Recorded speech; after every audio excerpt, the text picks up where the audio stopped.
Planeta ESPM está de volta e o tema de hoje é a importância do movimento bandeirante para a educação não formal.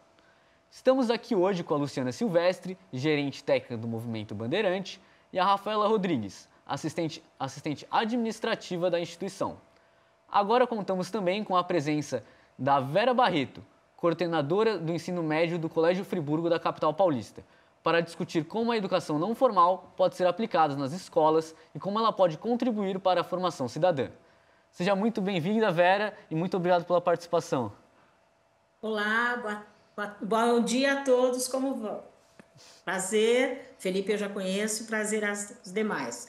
Muito bacana estar aqui para a gente falar sobre educação, que é uma coisa muito importante para todo mundo, né? Para o mundo como um todo. Com certeza. Né? Vera, eu queria começar já te perguntando se você acha que projetos de educação não formal, como o Movimento Bandeirante, podem ajudar na educação formal e cidadã. Com certeza, eu acho que quando a gente fala desses projetos, dos projetos fora do ambiente escolar, eles são importantes porque eles vão desenvolvendo habilidades que até pouco tempo não se trabalhava muito nas instituições escolares. Então, era muito voltado para a questão do conteúdo. Hoje, a gente percebe que o conteúdo é muito importante, é fundamental, né? Mas a gente precisa trabalhar com todas as habilidades para que a criança cresça desde a educação infantil, que é um momento muito importante no processo de alfabetização, e cresça olhando, né, as habilidades que ele vai desenvolver. O Friburgo é uma escola que tem 65 anos, é uma escola que trabalha muito desde a sua origem.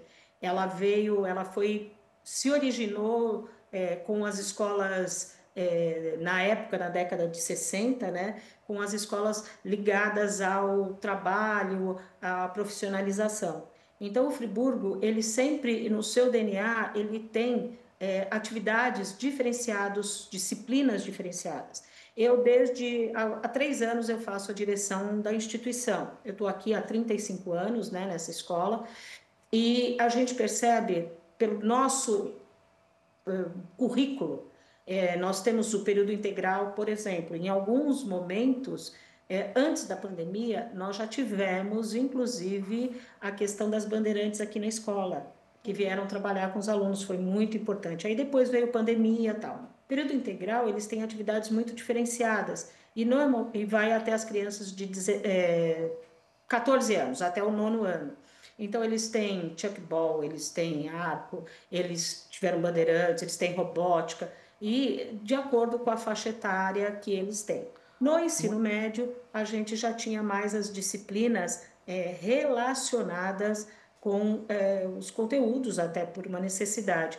E também tinha isso mostra o quanto a educação não formal diretamente é importante para desenvolver todo esse processo de escrita, de conversa, de postura, até de dress code, como eu costumo dizer para eles. De que forma? Porque a criança, o jovem, ele vai crescendo e ele vai percebendo que existem posturas na sociedade, tudo isso.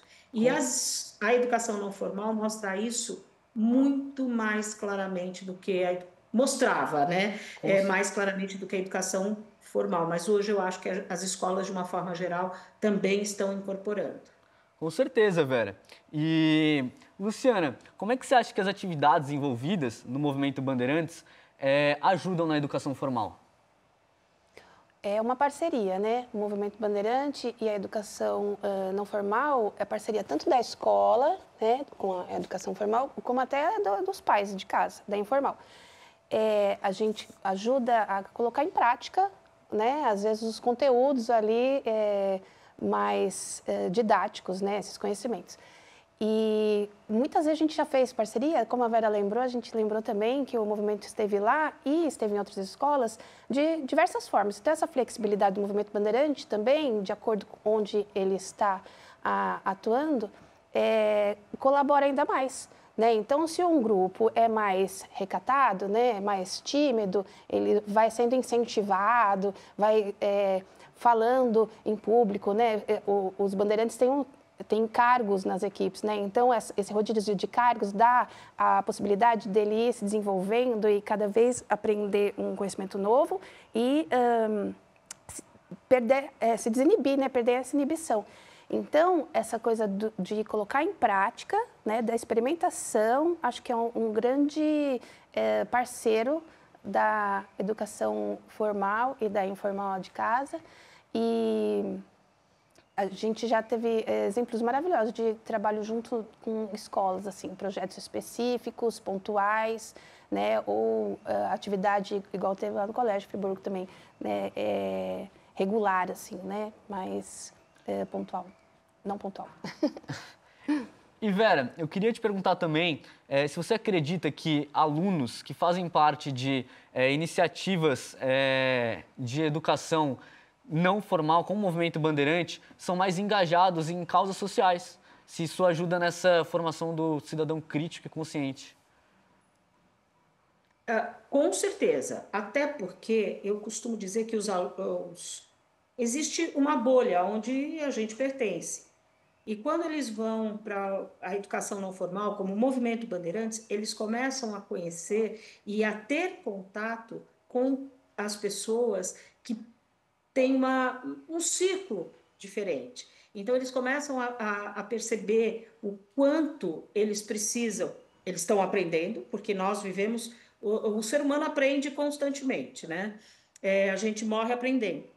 Então, eles vão aprendendo muito e ensinando muito. E eu acho que esses movimentos, essas atividades, movimentos não formais de educação, possibilitam maior integração de várias maneiras, né? Então, por exemplo, eu já tive aluno que tinha algumas questões bem complexas em relação à postura, ao comportamento, e que começou no Movimento Bandeirantes, mudou completamente, né? Porque começou a entender algumas coisas. E como a Luciane falou, a gente tem, é muito importante ter essa parceria. Eu acho que a parceria é a família, a escola e o Movimento Bandeirantes, ou outros, pensando mesmo no processo de formação integral do aluno, né? Da criança, do jovem, do adolescente e da pessoa, porque nós também aprendemos com eles muito.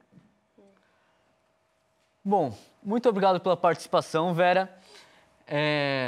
Agora nós vamos para mais um breve intervalo e daqui a pouco voltamos com as nossas entrevistadas presenciais para discutir como o Movimento Bandeirante impacta na vida das pessoas.